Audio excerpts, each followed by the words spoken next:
Hello, everybody, and I guess welcome, whether it's the morning, afternoon, or evening. And this is a Fida talk, and I guess we've got a new character on board here, John Pedder. And I guess for me, my background, the reason why I've come across John is when I went to the Royal College, my main part was printmaking and illustration. And also when I was at Kingston, I was big into woodcuts and printmaking as well. And I didn't know all this. well, you're finding it out now, John. So my background is printmaking as well, and my interest was in fashion as well. So bringing across printmaking into textiles, printmaking into fashion design.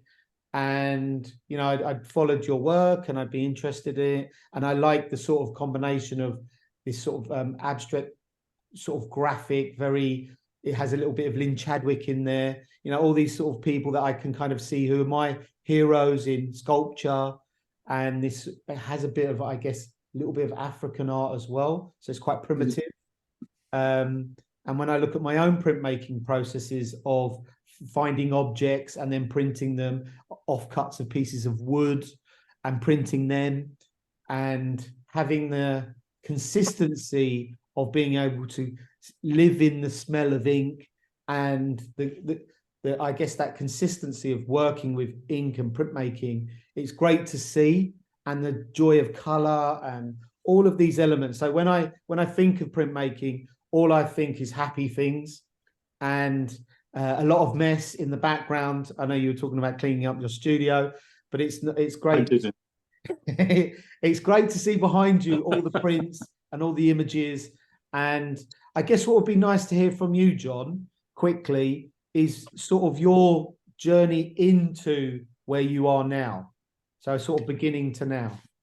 Well, it's quite a long and sort of lots of. So I did my degree was in illustration and printmaking, and when I graduated, like so many artists, you get taken away. You're sort of removed to perhaps jobs that take advantage of your skills, but don't tend to sort of. So my first job was as a set builder, because I've always been a carpenter, and I went to Sheffield and from Hull, where I studied, and was a carpenter for quite a few years. And then a lot of this was to actually to help me sort of become a musician. So I had to find a way of making a living, and illustration didn't seem to be offering that straight away. And not only did it not offer it straight away, it didn't offer it for probably 40 years, while I went off and did all kinds of stuff, so the music was there, and we got into antiques, and I did a lot of building work, lots of renovation, again, all practical, all using my hands and the sort of the dexterity that I've got for making anything with. And then about 8 or 9 years ago, I decided that enough was enough, and I needed to get back to where you and I were what we were born to do. So, and I just had this epiphany. It might not have been one day; it might have happened over a number of weeks. But it was the fact that I've drawn all my life, and to put, and I've done a lot of printmaking at college, but never woodcut. I have no idea why I didn't do woodcut. Why these things, were so alien to me. And it was only when I started cutting my drawings onto a sheet plywood from B&Q that I just thought, oh my God, what have I been doing? It's just this is it. This is what I need to do. And then I just completely honed in on the printmaking, and just haven't looked back, really. Yeah, and I guess because I remember I applied when I went to the RCA. I applied late, and I'd always done printmaking at college, and then I did printmaking on my own. And I bought this huge automatic screen print table, and I thought it was going to be the thing that I enjoyed the most. And I actually used it just to lean on to do woodcuts, Yeah. which seemed There's a ironic. Yeah. It was so massive. It was 1800, like it was huge screen print table, and I did some screen prints on it, and I managed to get it sort of working again. It was like an automatic bed, and they were closing down, and I thought, oh, you know, I need to get back to printmaking, and I bought this huge table, and I had to get it in the garden. It was massive, and I ended up just doing woodcuts on top of it, and cutting out, and I guess having that sort. I used to make skateboard ramps, so you know, you have that sort of Right. carpenter cutting skills, and then I worked as a shutterer, so I did shuttering as well, Yeah. like a shuttering chippy. So I used all them sort of skills when Yeah. I was paying back my student loan after A similar college, thing. and probably like yourself, you know, you come out of college and then you're like, right, what am I going to do?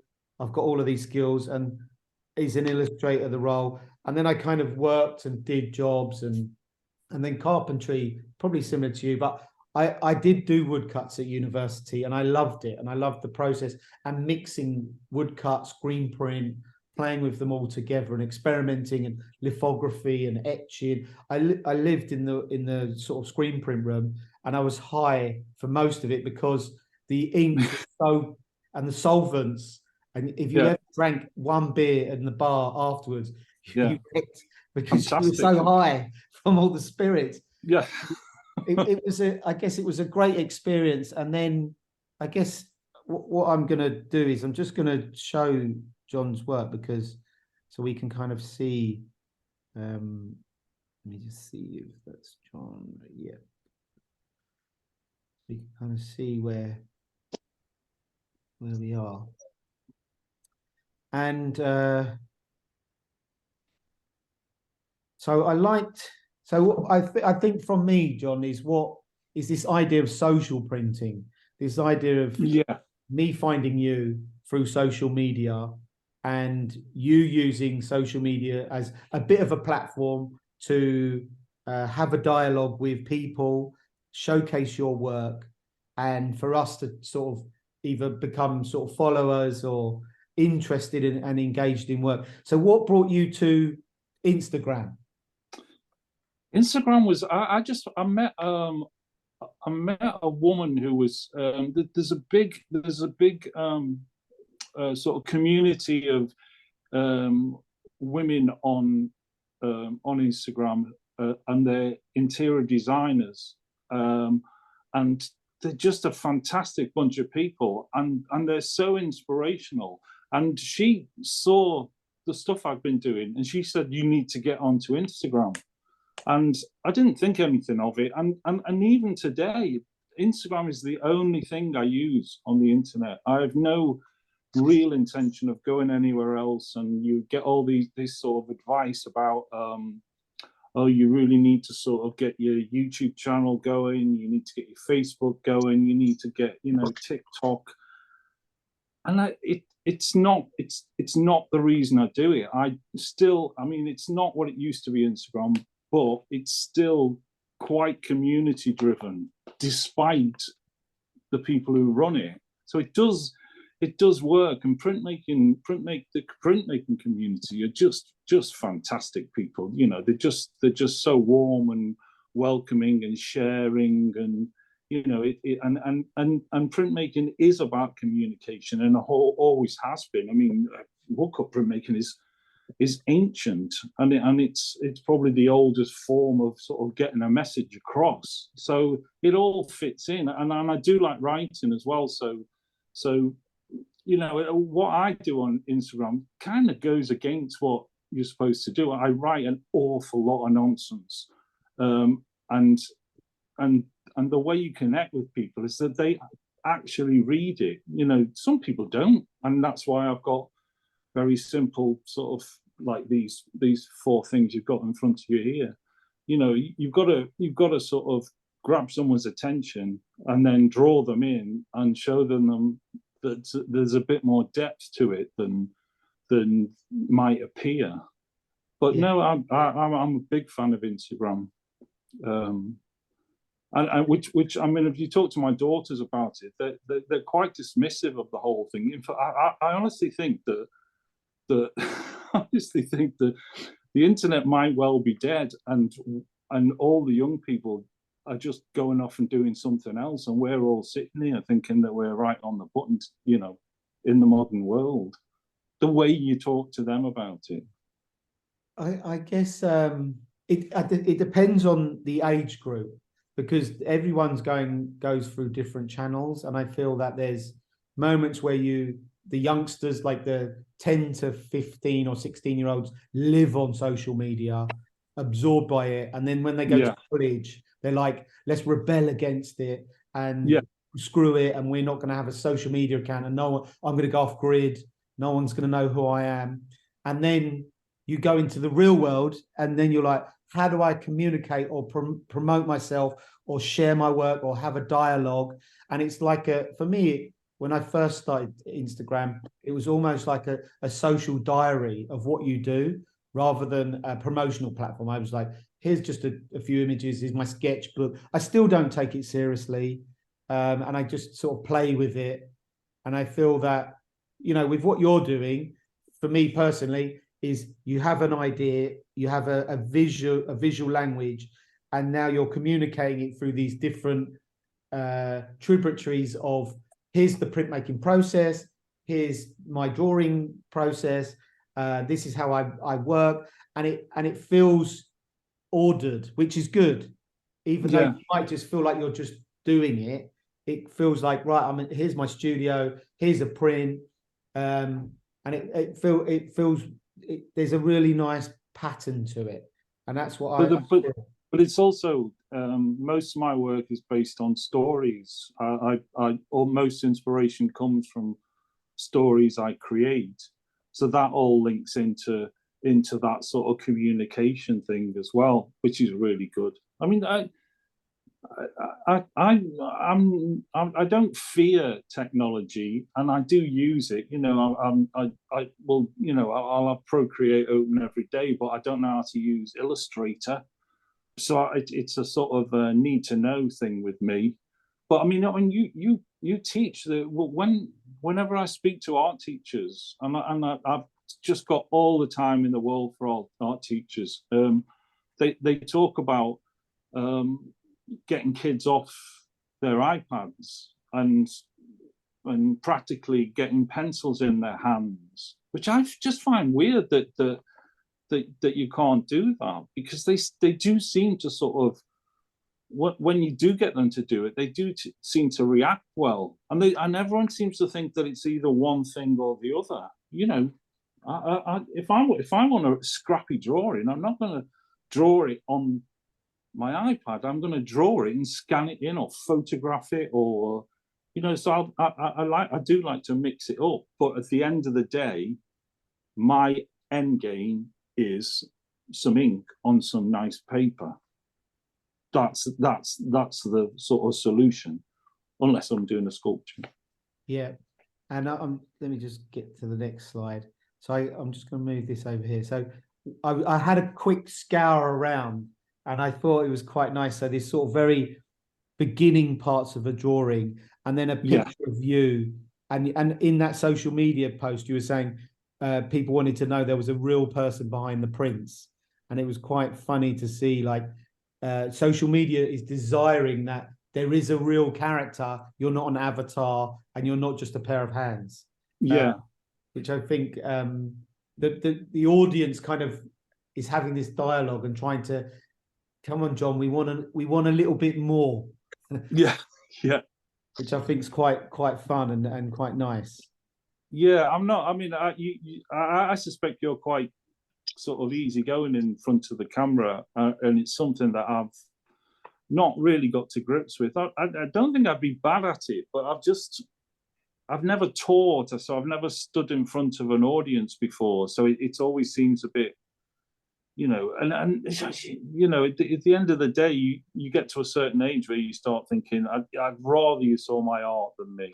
Yeah, it's much. I agree. But in I guess reflection to that is, we wouldn't be speaking to you now. So I guess when I did my MA, it was more about creating the opportunities for others to hear other voices. And I think that was one of the things we were talking about, like a lot of community driven work and things like that. So when I sort of finished my MA, I was like, maybe they were talking about symposiums and things like that. It felt quite highbrow. COVID happened, and then Zoom sort of appeared. And you were saying you're a newbie to Zoom, and I was like, Zoom is magic because it's kind of like Skype, but the next step. And I never used Skype hardly ever. I was just using it before Zoom came, and then I was like, Zoom's great because it means that I can contact anyone anywhere, just reach out to them, and then this happens, and I get to speak to you, and you get to be heard, and people get to see your work in progress. So it's really nice, and I guess a different tone of voice. So I really wanted to kind of get you on board, and it was great that you are happy to do it. So it's really nice to see your workflow. I wasn't happy to do it, Patrick. You made me do it. Yeah, well, that's what most people say, and I'm quite persistent that it happens. But I'm glad I did, because obviously I know Fida through my daughter, and so I've followed you for a while, way before you started following me, and so it was almost a case of I've been asked to do. I mean, especially through lockdown, I've been asked to do a lot of this before, and I've never done it, and just only because of my hearing problems. But I can hear you perfectly well, so maybe I'll have to do some more. Damn, I'm gonna have to do some more now, Patrick. I've set the balls in motion. So yeah. No, but I follow you on my personal account. So you probably had me and you didn't know who I am. And then I'll flag you up who I am, and then you'll find me. All right. And then Fida's just. Is it going to be a shock? Yes, you'll be like, oh, I didn't know this guy. He's totally different. But yeah, so I guess this was you in the studio, which was nice.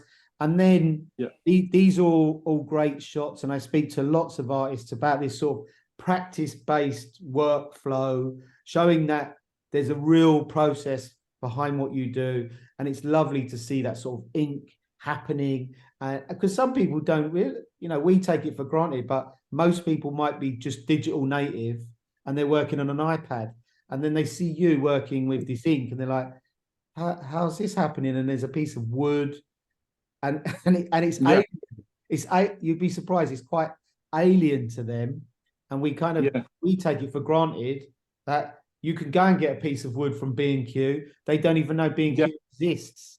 So and the beauty of woodcut is that unlike stuff like, I don't know, stuff like etching and lithography, that there is a sort of there is a process that you really need to learn, whereas woodcut printing really is the most basic printing. It's the old sort of childhood memories of, well, our childhood memories maybe of getting a potato and dipping it in ink and pressing it onto a piece of paper. It's still no different. It's still impressing an object in ink onto paper, and the way you get there, and the beauty of it is that, I mean, that picture on the right is my new press that can do 8-foot prints, but I can do 8-foot prints with a spoon, with the back of a wooden spoon. And we've done it before, where my first exhibition, we decided to do an 8-foot print, and we had 6 or 8 people around it, and they had spoons and barons and bits and pieces that will just rub the ink through, and it works. And you don't need lots of sort of expensive equipment. Some decent knives, maybe, but that's it. And not a lot of them either. 2 knives will do it. Yeah, no, I so think it's great. It's great.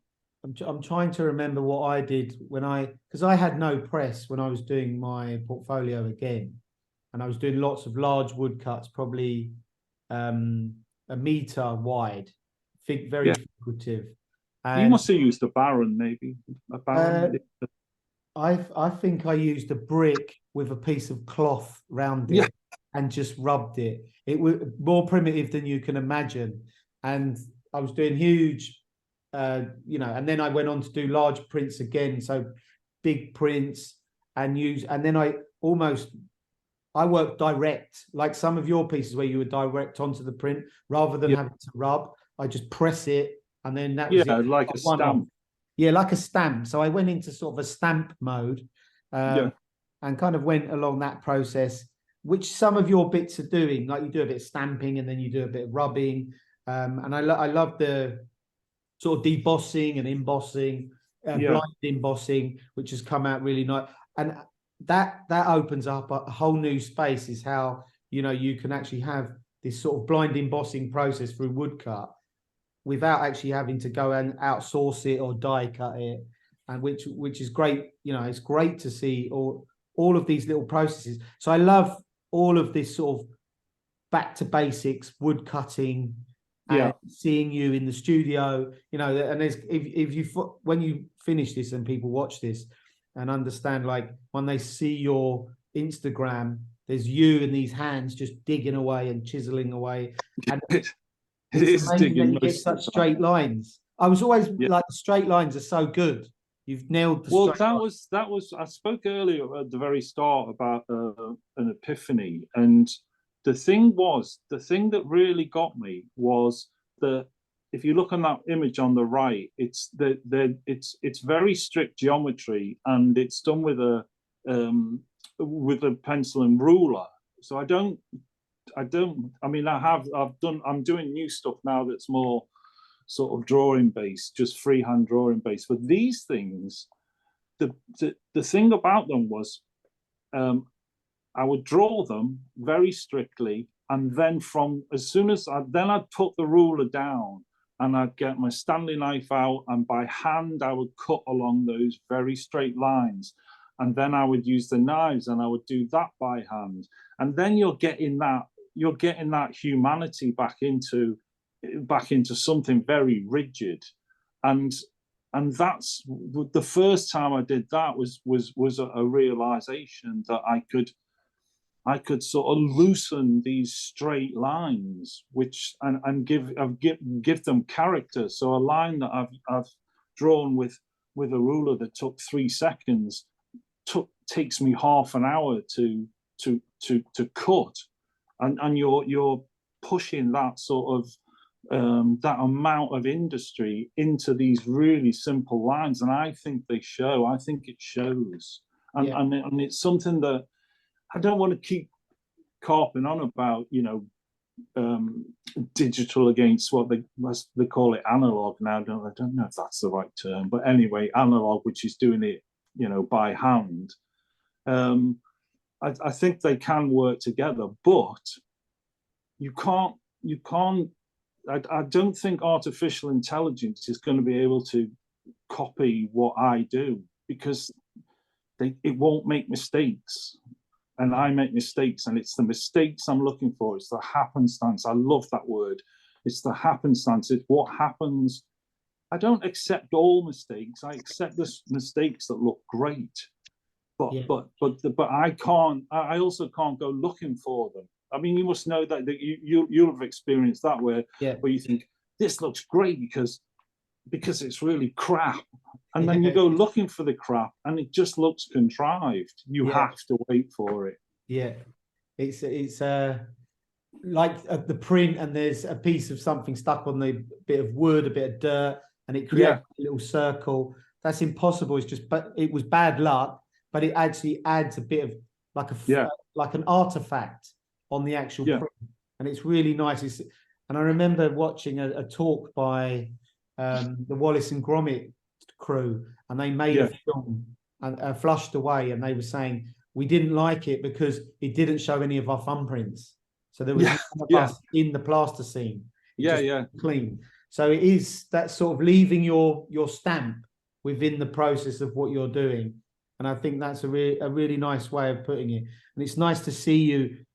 You've got a great studio. I'm trying to guess, is that 7 meters or 8 meters or even bigger? How big's your studio? The studio itself it's not huge. but it's a proper size. I feel I feel so grateful to have this space, because an awful lot of printmakers are still unpacking their equipment onto a dining table once breakfast is finished, and trying to get some work done before the kids come home from school.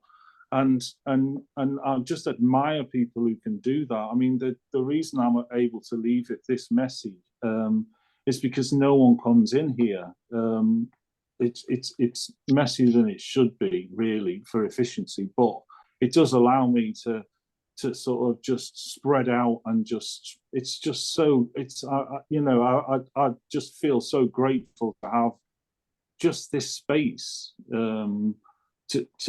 to sort of be in it on my own, rather than with the TV and the sofa and the kids and the cats and the dogs, although they do get in from time to time. That's why I keep it cold in here, so no one comes in here. Yeah, my studio's freezing as well. But it's nice to see you. I guess there's a painting as well, which I quite like to see.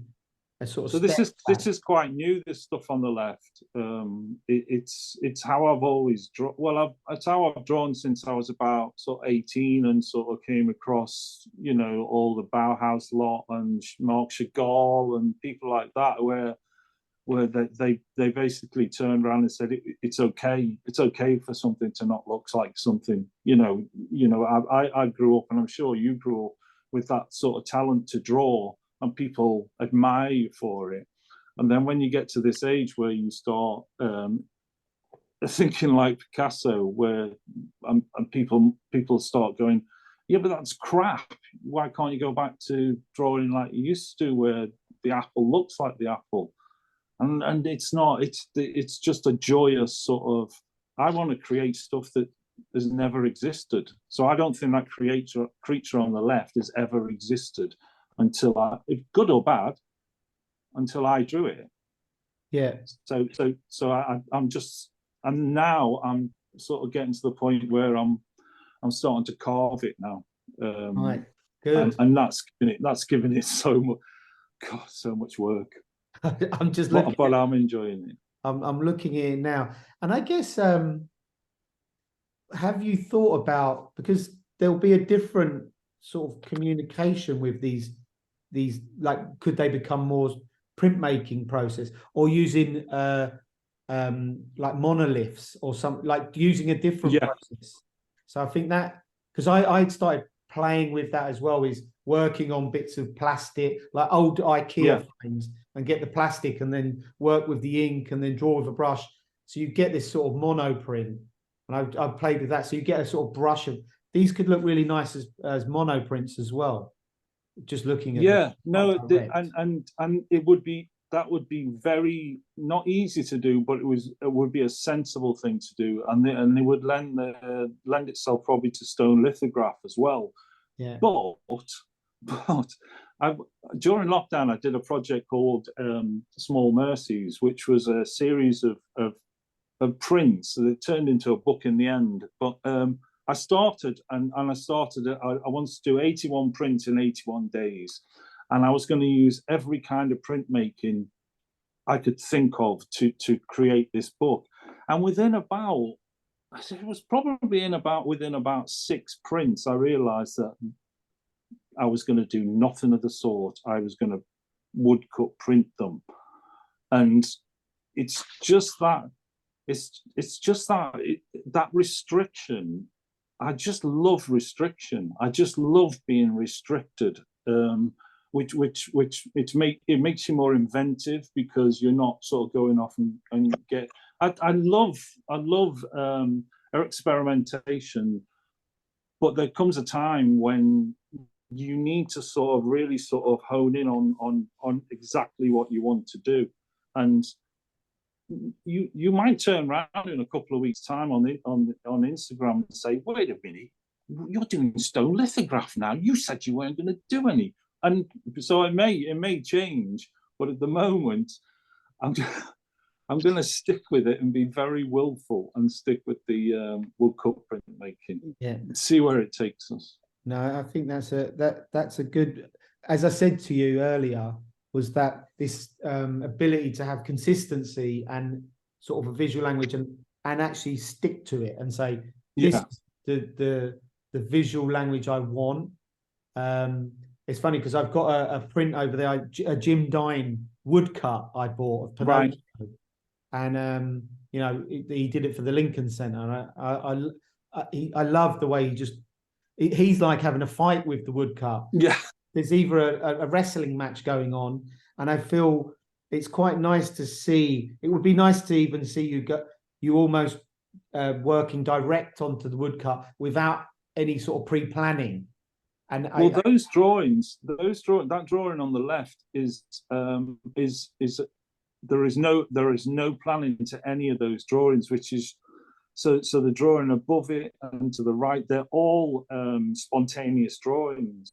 And what I'm trying to do is it's a problem at the moment. I'm having a problem with them because the spontaneity, I would have to go straight, like you say, I would have to take a knife to something.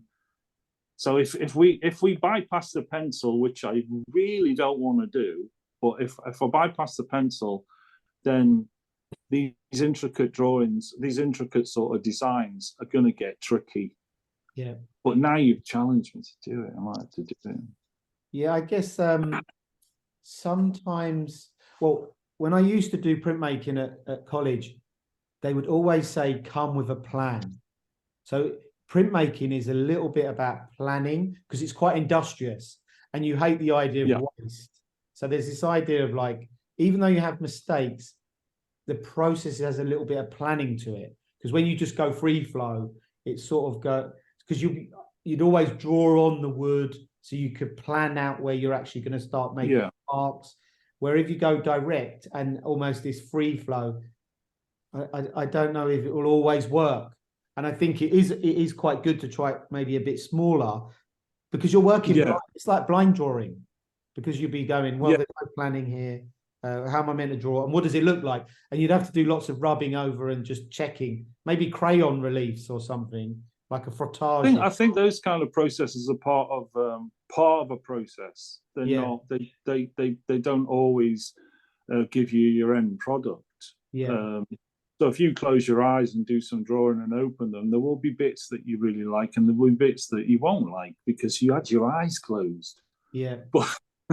But you can take stuff from it. So for me, this new process is a way of bringing the spontaneous sort of qualities of the drawing, but also I'm a designer, like you're a designer. These things, you know, if I do a drawing, a scabby little drawing, and I think it's absolutely brilliant, I will still go and draw it 100 times more and then go back to that scabby drawing to make sure it is the brilliant drawing I thought it was. A lot of the time it is. But I'm sure you can't tell your students to just like whack out a few things and not look into why it's good. You have to go backwards and forwards to make it look like it was done in 3 seconds. And I guess unfortunately, mostly only creatives really appreciate that because they see the engineering in it. And I think that's like what I'm seeing in yours is that you're drawing and then engineering it, refining it to this sort of woodcut process. And it feels, for me, it feels very industrious. It has that very, like you were saying, the Bauhaus, I'm thinking of the Bauhaus logo, that sort of very graphic face. And I'm thinking, I can see that. And I guess every part of your process has a role, from the drawing to refinement. I love the idea of redrawing it 1,000 times to double check that the craft drawing is good. It's like editing and then because it could be the 30th drawing. Yes, and it's that sort of critical analysis of what you're doing, and I think that's a really nice sort of thought process because sometimes you do a good drawing and then you go, is it a good drawing? Maybe I redraw it again. And one of the things I was always told was to draw in series, like draw the same thing 50 times. Yeah. And you will find you're engineering it, re-engineering it, critiquing it. Is this right? Is this wrong? Let me abstract it. Let me change the mode. And then you find new sort of ways of looking and outcomes. And I think I think it's great to see your as I said, that there's a really great process here. And then I wanted to kind of bounce into it because one of the images you posted this morning, and it shows it reminds me of don't waste anything, the negative and the positive spaces. And when I saw you posted it, that's what this project's all about. I mean, those two images there.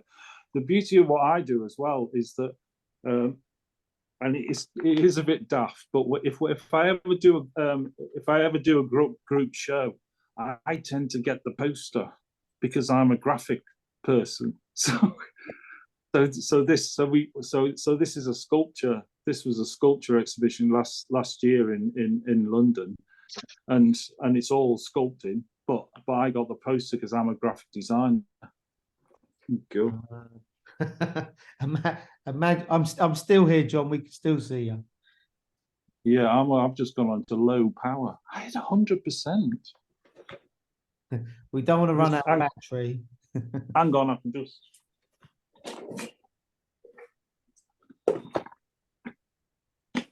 Bear with. I think let me just see. We might have a question here. I don't want to lose you. That's all.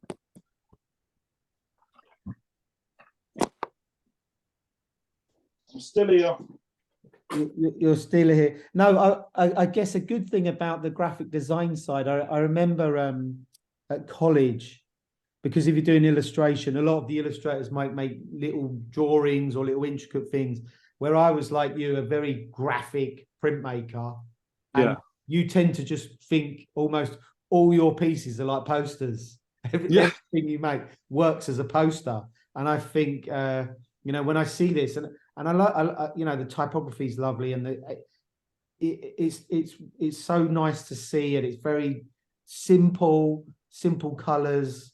But as you said, that it takes you 1,000 journeys to get to this. Absolutely, yeah. I mean, this project, this shape, it was this called shape throwers. Was just a lesson that if you actually look at that image, well, the both images really. I'm into the line. I even think a shape is just a contained form within some lines.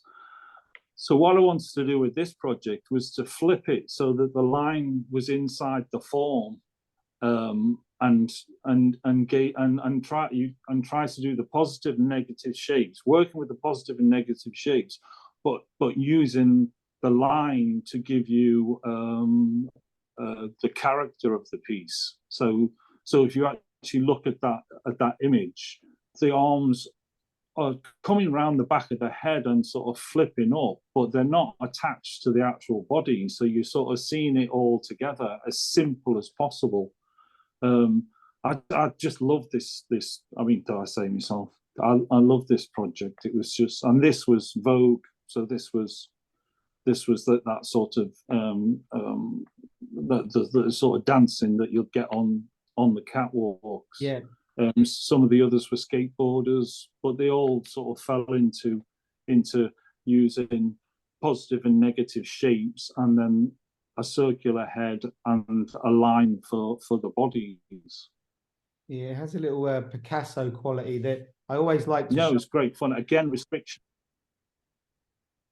This sort of idea of Picasso reducing. Hopefully we're not. Have I lost you, John? Still not hearing you. Can you hear me? Yeah. What did you do then? You put your hand up. It does like a hand raising thing. Right. I think if you've got a class, you can raise your hand and that it picks your hand up. So if I keep raising my hand, so I'm trying to keep my hands down. But it reminded me of the Picasso ball drawing, where he slowly reduces the drawing down to nothing. And it's this sort of simple graphic line. and it's just so, it was great. It was great to see the drawing you showed this morning in Instagram for voguing, and I hunted around and found a sculpture. It's very resourceful in work. This is the light. This is the cut I'm going to make out of wood. There's a good shape here. Now we've got it's making a shadow.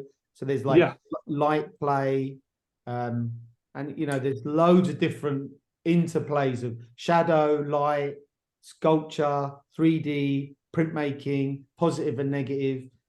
There's 1,000 bits of information within one piece of art, which I really one simple piece of art as well. I mean, the sculpture is simply a print folded up. So they started as little cardboard sort of maquettes. I can't stop myself from being two-dimensional even when I'm working in 3 dimensions. So it's two-dimensional. If you look at any of my work, not many people notice it, but I work on the surface of the paper.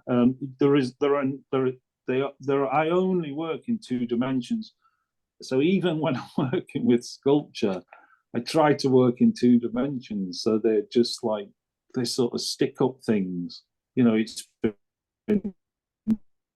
It's been folded off that bottom piece of steel. And how was that restriction process? All the time? How was that process of making that sculpture? How did you find it? It was a strange thing for me because I needed that was laser cut. I went to town on trying to work out how to cut and then fold that steel up, and that's 12mm steel, so it was always going to be tricky to fold it up. But we ended up CNCing the sort of the cut, and luckily I'm in Sheffield, so that we have the people around, and so I got it cut, and we realised that there was no way that steel was just going to bend up. I was like going, oh, we can heat it, we can, and most people who know anything about steel were just going, don't be so stupid, you can't bend that up, you're going to have to do something. So in the end, we cut through half of it, halfway through. So then we had 6mm steel, and we were able to bend that up and weld it. And when I say we, I mean these lads in Neepsend, which is this fantastic area of traditional sort of steel making area of Sheffield, and the lad's name was Iron Man because he can do this kind of thing. And they just like, I brought it down in the car and opened the back door, and these 2 lads in these just like oiled, it looked like they'd not taken these sort of boiler suits off for years, and they just came out their factory door, looked at me a bit suspiciously at first, but eventually we got on really well, and they said, yeah, go on, bring it in. And we did it there and then, just bent it, welded it, and off I went. Took it to London, and it was great. It really worked in the field. Oh, it's lovely. It's lovely, and I really love it. But what you have to realise is that I ain't sold any of them. I sometimes the thing with your practice is everyone thinks, well, I need to sort of, I'll do exactly. I don't care if it sells. I don't care what happens. But that is as not sold. And I thought it would do really well. The prints sell, but what am I supposed to do with that information? Do I, at the end of the day, you're a commercial artist. It's the reason Damien Hirst keeps sort of rattling stuff out. He wants to sell stuff to feel, relevant, and I think everybody does. I went to see Patrick Guston. What's his first name? Philip Guston exhibition. Yeah. In at the Tate, and when he started doing the cartoons, he was just like slated. And it didn't do any good for his practice. And and it's only now, or in the last 20 or 30 years, everyone knows him to be a genius because he was a total one-off. But at the time, he struggled, like many of these artists, when they're trying to find their sort of true voice, they struggle. Yeah, and I know, like most artists, you know, if you think back to Henry Moore and Bridget Riley, they would move into the woods, into, you know, I guess Cornwall was cheap then, but it was their practice became important, and they go and live out in the woods and make it affordable to become an artist, and I think that's quite that's an it. important thing. And then I came to this image because obviously traveling your work or moving it down to where it's funny because you've got that roof rack on there, and I've got a picture of me. I had a show in London, and transporting art is hard and hellish, and it doesn't always fit in the car if you make big stuff. And I think I've got a picture of my old car with art just on layers and a sculpture on top going into London. And it's just, and I love the way that you sort of position this and put this sort of art with the car, because that's going to be the thing that's going to move it and move the art to town. And I thought this was a great piece. These two characters that are with each other. And I mean, they're two old punks. We're literally called two old punks, and there's a story behind them, and I won't read it to you, even though I've got it somewhere here. But it's basically about it's about a couple. And you see them, you still see them now, and this couple were. They're a made-up couple, but they were sort of, they got together in the sort of late 1970s, and luckily punk was around, so they were able to express themselves, and they still express themselves these days. You'll see them, and there'll be something different about them. They haven't lost it. I mean, a lot of people sort of give up and don't want to look or feel or act in an alternative way, and I just wants to do a print that celebrated a couple who have stayed together and stayed true to their values, and so that's what this is. And I guess there's this sort of, it's funny because when you look at the color choices, this sort of Mondrian-esque, almost stripped back to the primary colors, mixed it, you know, the yellows, the greens, the red, you know, you've got this the black, stark, graphic, you know, there's like a history lesson purely there, cut, you know, with family unification, as well as art and this sort of the distill movement. And I feel that it's really nice to see, and there's so much there. And I guess that's where you get the itchy, beardy, scratchy critics who will have that context for what you're doing there, which I think, and I also love the print in the background. I'm thinking like Epstein, someone like that. This almost looks like a robotic arm.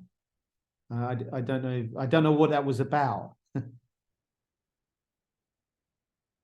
I've lost you, John.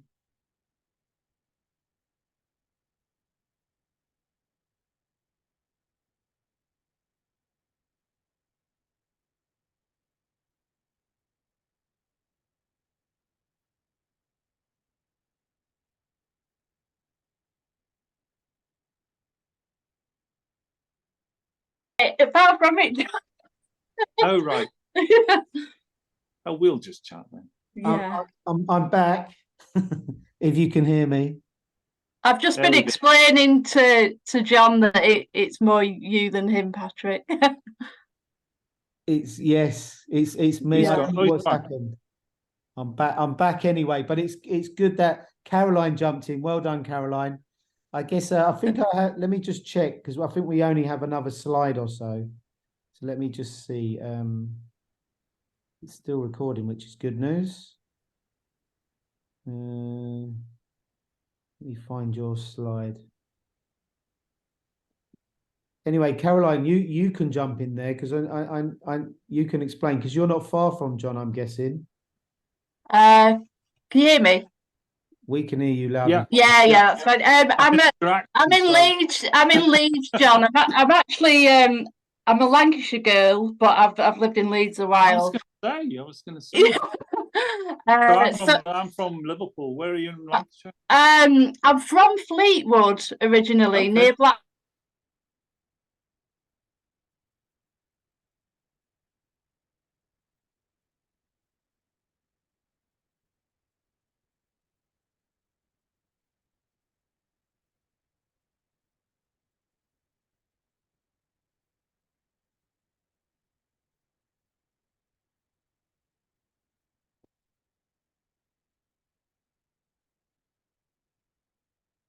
So why did you leave London? Why did you... I fell in love with somebody actually, so that's the only reason I ended up in Leeds, and then that's why I left. So yeah, so luckily I ended up staying with that person and having my kids, but otherwise I might have regretted it. Right. Yeah. I mean, it's a tricky one, isn't it? Because my daughter's in London at the moment, and she's doing fashion at CSM. And it's going to be very difficult for her to move away from London, because that's where the work is. Which is why I asked you how you managed to escape. Yeah, no, it was tricky at first, but I didn't set out to be a lecturer. I fell into it. I did a bit of visiting lecturing, and I really enjoyed it. So I teach a lot of design, but quite a bit of fashion illustration as well. So and because I'm only part-time now, I practice as well, so it's a nice balance. That was my next question. You got part-time to sort of to get back to it. I did full-time for a long time, but it's a nice balance these days, part-time and practice. But thank you so much for your talk. Really interesting. Love your work. Thank you. Just to interject while we had a breakdown. Sorry. Thank you, Caroline. It's good to have, we've got all these different people on here, John, who are passionate about fashion and image making. And I guess this was my final slide before we lost connection, is your Instagram page. And if anyone hasn't seen John's work, it'd be great to see it, follow it, see what he's up to. And John, you're the first person we've had on here who's very different from what we usually look at. We usually look at fashion. The last person we had speak had got into ceramics, and I wanted to see how illustrators and image makers had moved from either traditional drawing into ceramics, and she does printmaking. And then we segued into you, which was quite a nice one, into you, That's John. great. It was a I've great, got a lot of time for just anybody who's being a creative. I didn't realize that Fida covered more than it does as well. I mean, and now speaking to you and the passion you've obviously shown for sort of creativity, I think not so much that you picked me, but to actually go down these sort of different routes to find out, and hopefully it'll inspire people. I mean, the reason I really wanted to do it was because I've always loved fashion illustration, and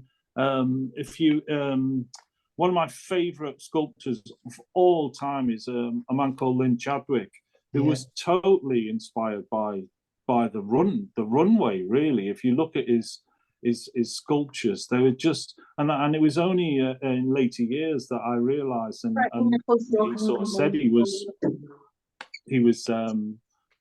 so influenced by the catwalk and the shape throwing that goes on, and I just love fashion anyway because of the making side of it. I just love anything that requires you to get your hands and get needles and brushes and tools and sort of throw all that in, and fashion does do that. No, I think the goal is really to get people to think differently, and this, we've opened up this community, and we looked at drawing, and we've looked, drawing's one part of the puzzle, and we've interviewed Howard Tangy, who was a big tutor at St Martin's. He's an amazing draftsperson. And then kind of slowly drifting across to ceramics. And now we're tapping into printmaking. And I think printmaking, because from today, you mentioning it, I think we've come on the landscape for printmakers. So printmakers are starting to see who we are. And we will be, I think, having a richer dialogue with printmakers, image makers, ceramicists. I'm talking to lots of people from the crafts community and trying to think, like we did stuff, we've worked with weavers, and it's just, there's a whole cauldron of stuff. And you're our first printmaker, and hopefully the first of many. And I'm hoping, and what the other goal of this, John, is hopefully to inspire people like you to set up your own YouTube channel or Zoom and go, do you know what? I spoke to these guys a few years ago, and they've inspired me to actually have a dialogue about printmaking, and we'll be watching you do it. And I think hopefully it does that. It isn't as you said, it's a community-driven thing. It's not a corporate space, and we're here sort of sitting in studios and we're all freezing to death, and we're just kind of having a discussion about what we love. And I think, So where do you sit with your practice at the moment? Because you've been talking, very passionately about printmaking. I get the impression you don't printmake at the moment. You're right, John. The issue is, it's funny because I've got two beautiful woodcuts I bought from David Shrigley, and like one's a big fist and another one's big hand. And I love printmaking, and I did a lot of printmaking and a lot of work to it. And my issue was I felt quite on my own, and I was working independently a lot. And I felt that I really wanted to offer people a space to discuss. And I guess it was after my MA. I did lots of work, and you create lots of work. And there was a point when one of my tutors said, "Stop! You keep working. you're like a machine, and actually have a think about what you're doing." And and it's put me on stop. And so I thought, rather than doing nothing, I've created a community and a platform and a space for people to share. And I dip in and dip out of doing my work, and I'll get back to it. And meeting people like you and seeing what you do, and only re-inspires me to go back to what I do. And then you get back into the sort of the space, and you're there again, working away. And I guess I want to go back and have like you've become laser focused, and I think that's what I need to get again, is that laser focusedness of what I'm going to do. And I guess I've been thrown around in so many creative spaces with virtual reality and experimenting and looking at all of these things that are coming through and dipping into them all. And then you kind of could lose a little bit of focus. And in that, I've done this. So I'm just seeing it as my art has become more community based rather than me being the artist. It's more about a discussion arena, and then one day I'll just get back to it, and also, like you and other artists, is get them to find their voices and maybe do what I'm doing, and give them the courage to do it, and then they carry it on. And it's almost like passing on information. And I think that's sort of the goal. There's no end plan. I don't really have a plan for it. And I do try and create opportunities for others to go off and do their own thing. And that's the goal. And I'm like you, I'm a creative, and I love the creative process. I'll go and draw, and then I'll come back, and then I'll draw. But I feel printmaking is where your soul is, and it's in there. Yeah. And I will go back to it. And it's just like you said, it's the time and the mindset. Yeah, it's a good place for your soul to reside. That's for sure. Yes, but it's balance, isn't it? It's finding the balance. to do everything, and you obviously can't do everything. But I just hearing you at the start, I just wondered where it, what your sort of journey had been to get to here, because it sounds like you were, because I basically wasn't in the art world at all for a long time, and I think people who are do sort of wander through it in the same way that I wandered through different parts, into music and building and all that. I think people think that if you were an artist from when you left college, you were sort of laser focused on what you were doing. It's not always the case, is it? Yeah, and as I try and tell people, it is a journey, and yeah, and you've got to kind of accept that. And I'm seeing me building something bigger with other people involved seems to be more important to me than making a piece of art at the moment. And I'm drawing and my own thing, but I'm not, having shows, and like you'll have a moment where you maybe lose a bit of confidence to image make and say, okay, I'm happy with what I'm doing. And unfortunately, I've worked so long as a commercial artist, and you feel like you lose your soul a bit to the commercial world. And you're generating work for art directors or image makers, and you just fall out of love with it, like anything. And I have to refine that again. And so in that process of a break or a sabbatical or whatever I want to call it, is I'm just having discussions with artists and creatives and creating awards and creating different spaces for others to shine their light. And and we have. But you must be so proud of Fida. I mean, how long has it been going now? It's just 2019 we started it. Oh right. Yeah, so it's young, and we've really sort of pushed it as hard, and we're getting great responses and great opportunities. Yeah, definitely. Everyone's and it's sort of having that's where I see it. What is my tone of voice? So it's almost like creating an image with others.